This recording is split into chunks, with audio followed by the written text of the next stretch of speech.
JonTron.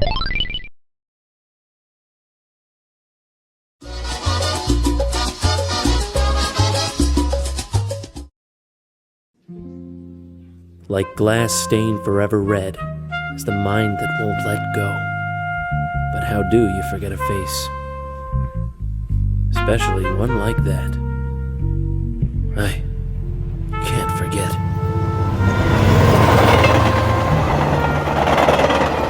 That was louder than I was expecting. I'm out of here.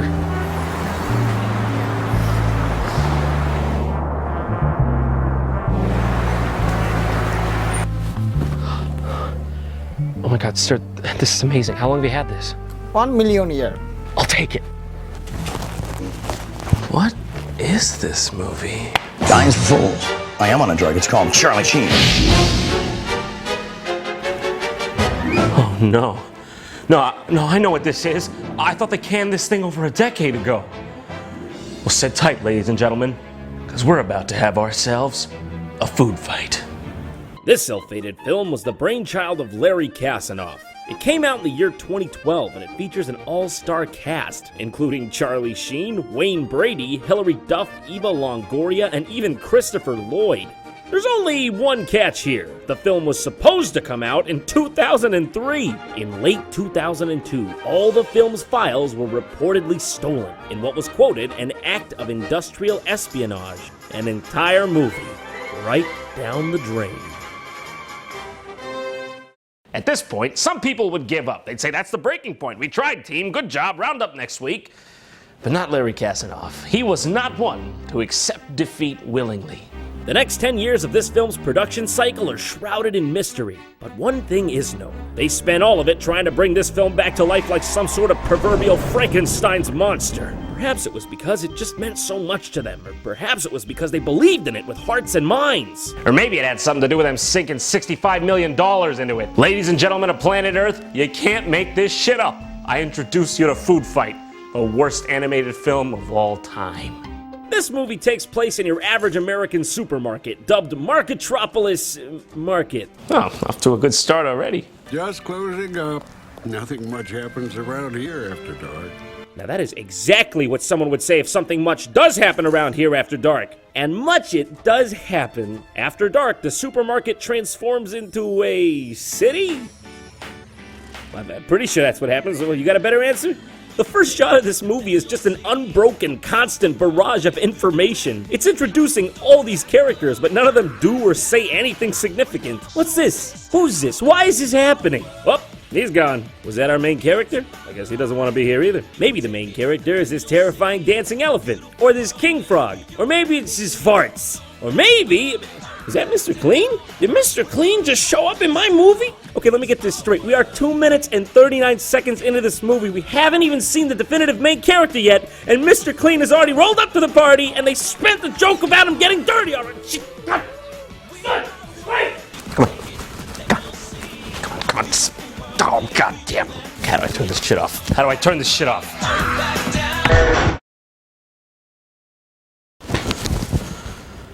Sweet release.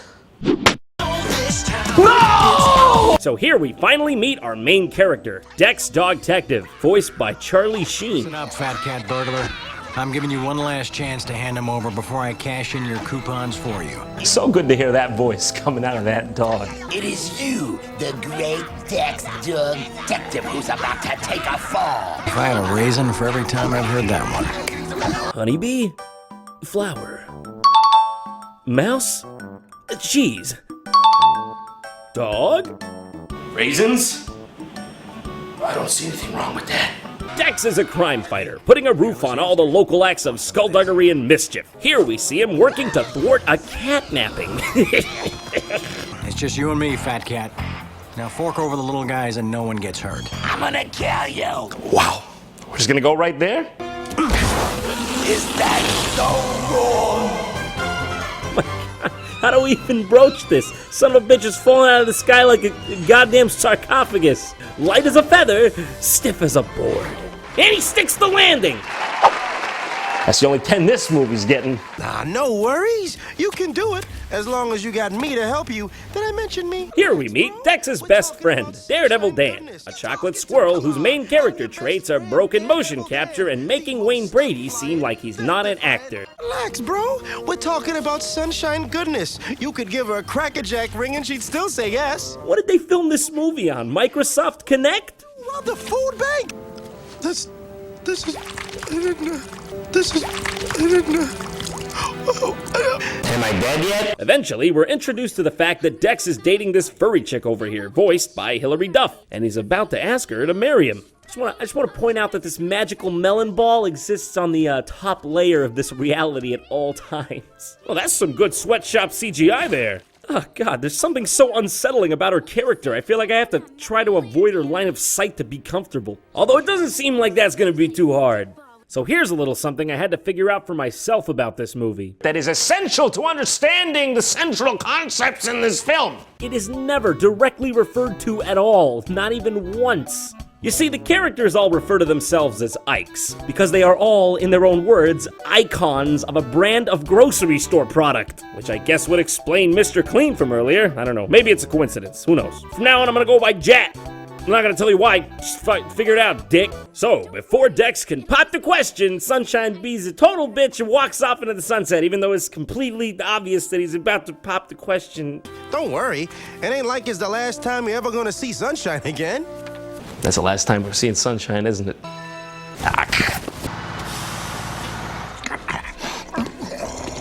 May I help you? You must be Leonard. You know, I'd make a comment here, but I'm genuinely worried he might actually have a disability. And then who looks like the bad guy? I mean, okay, this guy's still a little bit because he's a bad guy in the movie, but mostly me. Mostly John. No one wastes me chips and gets away with it. Brand X will pay. Arr. So wait, the chips can also see and talk when we're in the supermarket reality? When does the city reality become the supermarket reality? Is there a divide here? When does it transition from them walking around to being a bag of chips on the shelf? Is this like Toy Story rules, or is this like the Fountain rules, where there's no rules? Oh, God help us, I think this is Fountain Rules. It's been 6 months since Sunshine's disappearance, and we find Dex moping in his office because he's an asshole and lost his girlfriend. Dan tries to cheer him up with some good old-fashioned practicality. You got a club to run, and you can bet the Copa Banana's gonna be. His mouth doesn't even sync up. They didn't even try there. What's he doing with his legs? Look at his legs! Why are they constantly moving around like that? It's like if FDR came back to life and tried to show everyone what legs do. Why, of course I can provide you with a backstage pass to the Copa Banana. Let him go, Cheezel. Dex, what a pleasant surprise. Is that a poop rat? Is that a poop rat?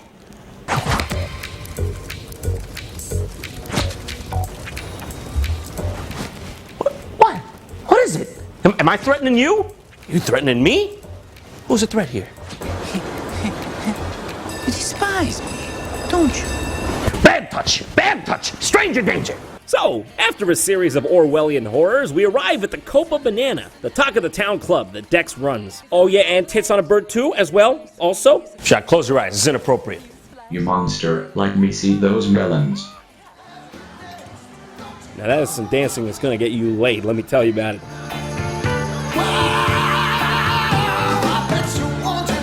Have I been eating too many raisins, or is that the California raisins? Is that Charlie the Sun-Kissed Tuna? Mrs. Buttersworth?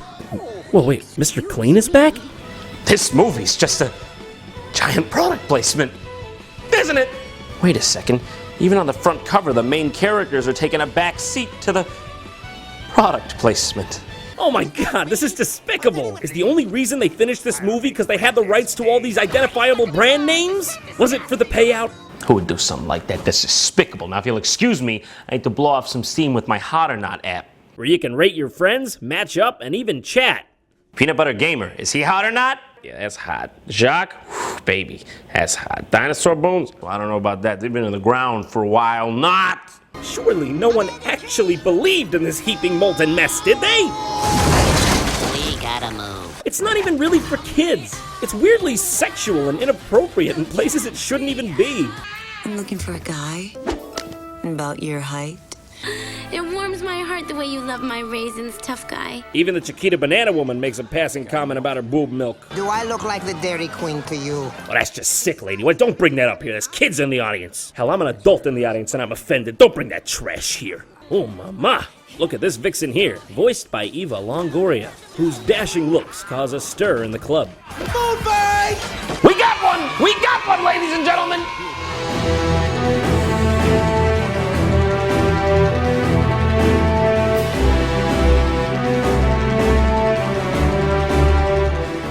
Finally free. What year is it?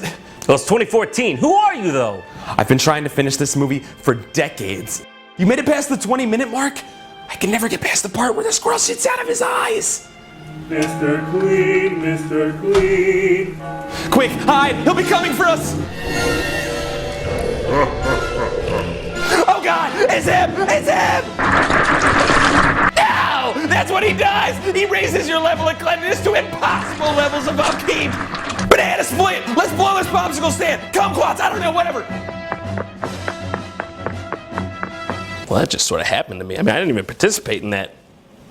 It was cool though. I don't know. I don't even know what's happening in the film at this point. Stop it, no, that hurts! What is going on? How am I supposed to react to any of this? So as the story goes on, and by story going on I mean becoming a fever dream, a line of evil products called Brand X are setting up shop in Marketropolis Market in an attempt to push out all the other Ikes from the supermarket. Bad things start to happen around town, including the deaths of some of the company mascots themselves. Realizing his town needs help, Dex finally snaps out of his depression and decides to look into things further.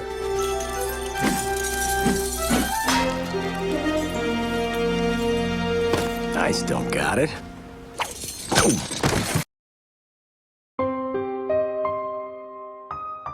Oh, but being filthy can be loads of fun.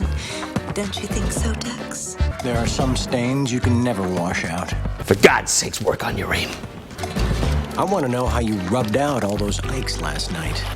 I want to know how you managed to raise $65 million with this script.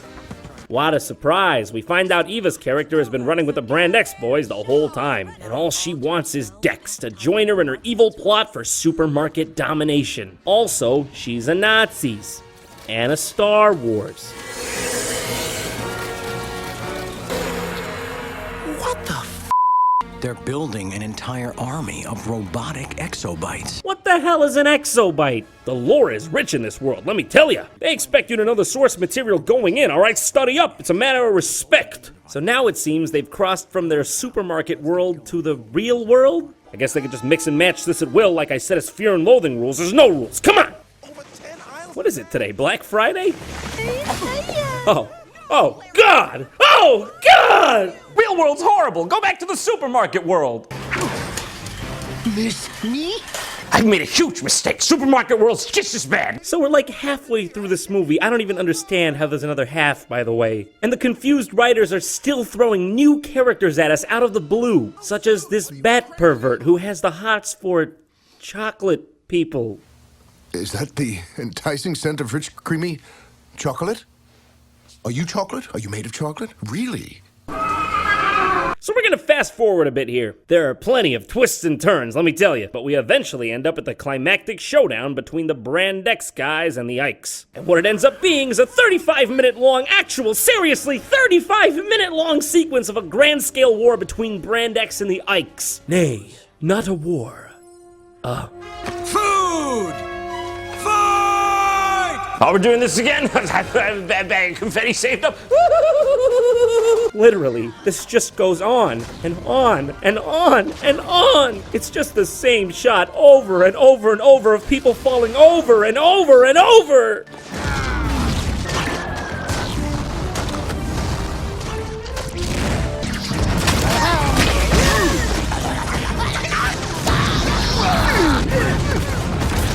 But enough about me. Let's kill you! He won't hit her. Not now, not never. But I will. Should I call this movie Catfight? Because she's a cat. Oh, look at you! Oh, I see. So the hot girl was actually ugly all along. Not just inside, but outside too. Well, that's a relief because now there's absolutely no hang-ups about hating her. Let's celebrate. Yeah! Ugly people never win! That's the moral of the story, guys! I guess some things you just never forget. Some scars never heal. I don't even like you. When I take time to put you in a goddamn log, it's bullshit. I'm getting out of here.